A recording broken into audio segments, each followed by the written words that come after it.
Upon arriving home, Brian observed that his mother was almost done preparing lunch, while his father was mending a fishing net that he had spread between two trees in front of his house. Brian decided he'd talk to his dad before eating. How are things going, son? How was school? Did other children arrive? No, Dad, I'm the only one who arrived. And after a while, Marta also showed up. But the teacher did not teach us a normal class. Instead, he told us about climate change and left us an assignment. That's what I wanted to talk to you about. Let's see. So what happened to you? You look worried. Tell me.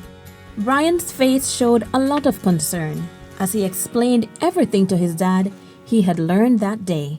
He told us to go to talk to people in town and to find out how is climate change affecting them. Joe was sad to see his son's concerned look. Okay, I see. And what did people tell you? Well, everyone is having problems, Dad, in their homes, their businesses, and their crops. And the teacher says that this is something that cannot be stopped, that we can only adapt to living in these conditions. That is why I wanted to ask you if you can think of something that you could do with the rest of the fishermen. You know, a couple months ago, some persons from an organization came to us to talk about this, and together with the fishermen, a proposal came up to create fishing replenishment zones. That is areas where the fish can reproduce and grow so that there are more fish available and later we can have more to catch. The same protection would be applied to mangrove or reef areas, which would be recovered and be in better condition.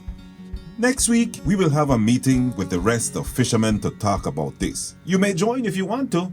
Brian was happy to hear that fishermen were already looking for solutions to adapt to climate change. That's great, Dad! Yes, of course, I do want to go! The next day, Brian and Martha got together to go to school. They were talking while they paddled all the way. Martha told him that her father had told her about some ideas that he had heard, and Brian talked about the idea that his father had told him about the fishing replenishment zones. They were both hopeful that things could improve.